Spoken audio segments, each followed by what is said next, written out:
Bonjour, aujourd'hui je vais parler du fait de s'aimer soi. J'ai tout le temps entendu parler dans les vidéos que pour vaincre la dépendance affective, il fallait s'aimer soi, trouver l'amour au fond de soi, se donner de l'amour à soi-même. Et à chaque fois je me disais d'accord, mais à un moment donné, mais comment on fait? Donc j'écoutais toujours des vidéos qui disaient qu'il faut s'occuper de soi, il faut prendre soin, prendre des moments qui nous font plaisir, avoir des activités qui nous nourrissent. Donc je suis d'accord avec ça, sauf que ça ne suffit pas selon moi. Je vis seule et je n'ai pas d'enfant, donc j'ai que moi à m'occuper pour le coup. Et j'ai pas l'impression, certes, j'ai pas une grande estime de moi ni une grande confiance en moi, mais là, dire que je ne m'aime pas, ça me correspond pas vraiment. Et pourtant, j'avais de la dépendance affective envers mon jumeau. Donc voilà, je me suis dit, ok, je prends soin de moi, je vais faire des choses qui me font plaisir, mais ça ne suffisait pas encore une fois. Et quand j'entendais tout le temps, l'amour, il vient de vous, il vient enfin, de nous, tout est à l'intérieur. Tout le temps, on entend tout le temps ça, tout est à l'intérieur. Donc je faisais des visualisations de l'enfant intérieur, de réconforter, de dire des choses qu'on ne m'a pas forcément dites et qui me feraient du bien. J'ai fait des méditations, de l'hypnose, ce genre de choses. Donc oui, ça a pu fonctionner, mais pour ma part, encore une fois, je parle pour ma part, ce qui a le plus fonctionné, et ce qui fonctionne encore le plus, ben moi, c'est quand on me dit des choses qui me valorisent en fait. Donc on va nous dire, ah ben non, c'est toi qui dois savoir tout ça, mais bah oui, enfin, mais là, je tournais en rond, quoi. Je veux dire, à un moment donné, au bout de 2 ans et demi, c'est bien de se dire, mais non, mais tout est au fond de moi, vas-y, va faire un massage, prends soin de toi, fais tes ongles de pied, aime-toi. Et ça ne suffit pas, non, non, non. Et moi, le vrai déclic, ce qui d'ailleurs m'a fait switcher, donc, c'est-à-dire du switch et du fait de reprendre moi, confiance en moi, en tout cas plus confiance en moi, c'est quand ma famille et mes amis m'ont organisé une grande fête surprise pour mon anniversaire et que j'ai eu du coup beaucoup de messages d'amour, d'attention. Là, j'ai eu un déclic et je me suis dit, mais regarde en fait, regarde, eux sont là. Donc toi, tu es en train de te renfermer chez toi. Je faisais plus rien, quoi. Vraiment, je me renfermais, je m'isolais. Et alors qu'autour de toi, tu as des amis et une famille qui sont là, qui t'aiment. Hein. Et j'ai eu énormément de preuves d'amour à cette fête, alors que, en fait, ils avaient aucune idée de tout ce que je vivais. Hein. La présence des gens qui sont venus de loin pour être là pour moi, je vous dis, ça a été mon déclic. Parce que je me suis dit, lui, aujourd'hui, enfin ce jour-là, n'était pas là. On était en froid et il voulait encore couper. Voilà, je me suis dit, mais arrête en fait, tu peux être aimable et tu es aimé. Donc de ce jour, de cet anniversaire-là, j'ai un peu switché. Quoi. Enfin, quand je dis un peu, c'est parce que ça se fait pas pour moi en une fois, d'un coup d'un seul de baguette magique. Mais le plus gros déclic a été ce moment-là. D'autre part, je vois bien que ce qui me nourrit encore une fois à ce niveau-là et m'aide à reprendre confiance en moi, à reprendre de la valeur et m'en sortir, c'est quand mon entourage me fait part de ce qu'il pense de moi et que je vois que c'est que du positif. Cette semaine, une amie m'a dit qu'elle m'admirait. 2 personnes m'ont dit qu'ils m'admiraient. Alors ils m'ont dit qu'ils m'admiraient parce que justement, je vis seule, que je fais tout toute seule, je pars en vacances seule. Et elle me disait, mais moi, je suis incapable de faire ça. Je me contente de peu, en fait, et je me débrouille. Enfin, voilà, je me débrouille un peu seule. En fait, j'arrive à kiffer des moments à moi toute seule. Donc, c'est pour ça que toujours ce discours de trouver l'amour à l'intérieur de vous, machin, bah oui, je l'ai, moi, ça y est, enfin, c'est là, quoi. Donc pourquoi j'arrivais pas à le lâcher? Et ben aujourd'hui, je peux dire que moi, ce qui m'a aidé, c'est l'amour des autres, c'est l'amour de mes amis, l'amour de ma famille, l'amour de mes collègues, la reconnaissance, et en fait, quand ils me disent ce qu'ils pensent de moi et ce que moi, effectivement, j'arrive pas à voir, on a une image de nous-mêmes qui est pas forcément nulle ou pourrie. Mais quand on entend des autres personnes, la façon dont on est perçu et que c'est que du positif, bah ça fait énormément de bien. Et moi, c'est ça qui me fait avancer. Franchement, c'est ça qui me fait avancer. C'est eux qui me donnent de l'essence, le carburant de me dire, bah ouais, tu vois, t'es pas si nulasse que ça.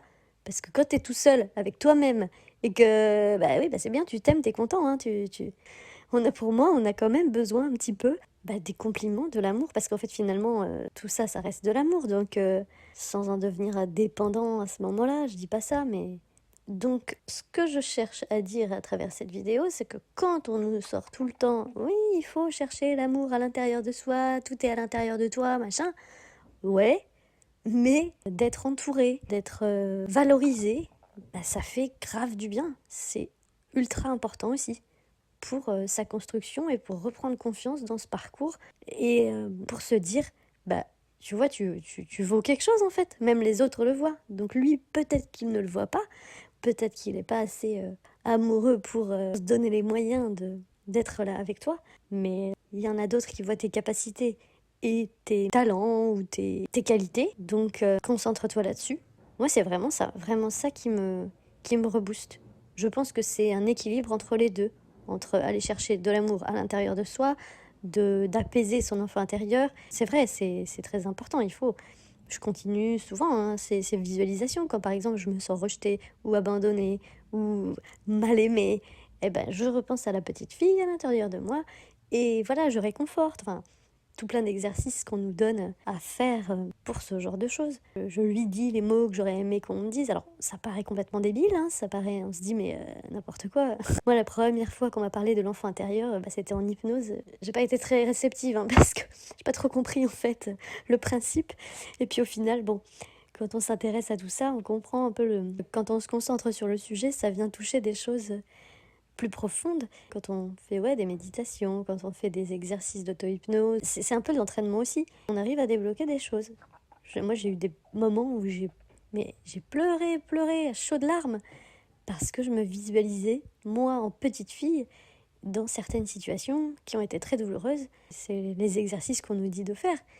Et ensuite, dans ces moments-là, il faut s'imaginer soit adulte à côté et dire à cette petite fille qui est nous-mêmes, nous quand on était petits, ce qu'on aurait aimé qu'on nous dise à ce moment-là et les gestes qu'on aurait aimé, rien que de se prendre dans ses bras, en fait, de s'imaginer soit adulte en train de faire un câlin à nous-mêmes, enfin à soi-même, nous en petite, mais parfois ça peut déclencher des trucs super étonnants, mais ça fonctionne, ça peut fonctionner, enfin ça fonctionne. Maintenant il faut pour moi, ça ne suffit pas à s'aimer entièrement, enfin je veux dire, pour être épanoui. Avoir l'amour de quelqu'un, d'un homme déjà, ça aide aussi, ça aide à avoir confiance en soi, à se trouver jolie. Donc si on peut pas avoir cet amour-là, si on peut le trouver dans notre entourage aussi, ça aide. Parce que c'est bien mignon de se regarder dans la glace et de se dire « Ah, je m'aime, je m'aime ». Ouais, c'est bien, tu t'aimes, mais bon, disons que on voit bien dans la rue, les gens sont à deux, en couple, ils s'aiment, ils se valorisent les uns les autres.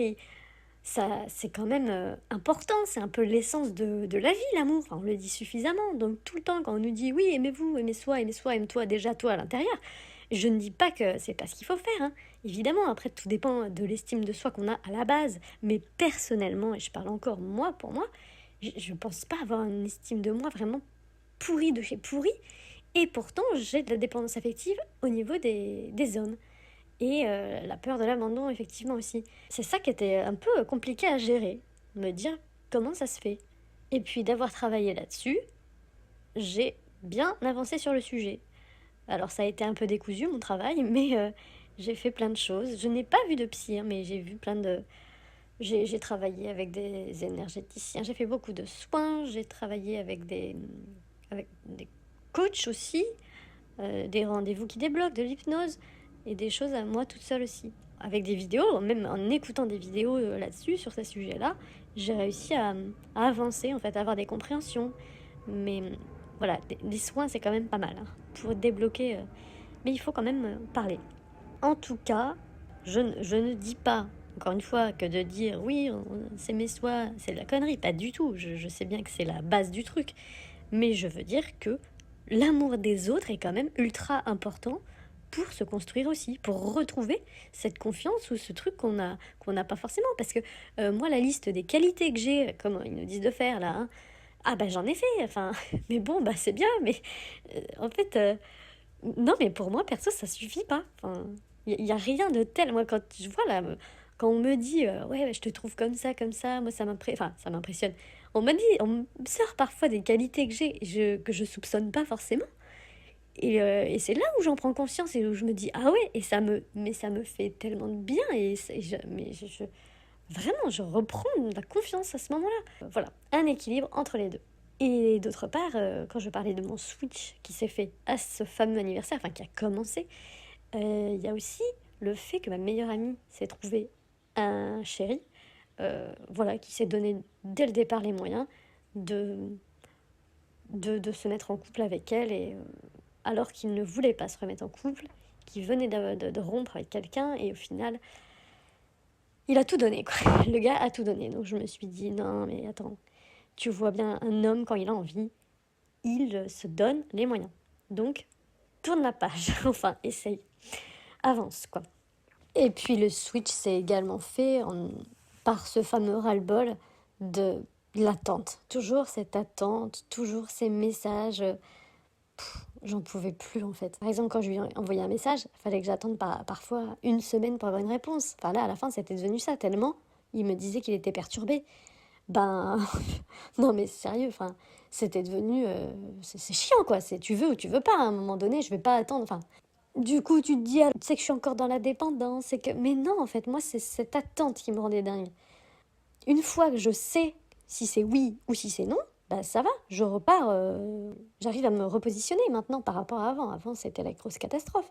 Et c'est en ça où je crois avoir compris que j'ai un peu switché, même si je suis encore dans une certaine attente, enfin plutôt un espoir. Écoutez, si ça vous a parlé, hein, n'hésitez pas en commentaire à me dire un peu ce que vous ressentez, parce que à la base, c'est pour ça que je fais ça, c'est pour avoir... vous voyez, hein, dans mes vidéos, moi, je suis pleine de doutes et de questionnements. C'est vraiment... je fais ces vidéos pour justement échanger et savoir si vous avez eu les mêmes émotions, les mêmes sensations, si des gens ressentent les mêmes choses, parce que parfois, c'est un peu difficile de garder tout ça pour soi et on aimerait bien un peu échanger sur... voir un peu ce que les autres... comment les autres voient les choses. Voilà. Je vous dis à bientôt.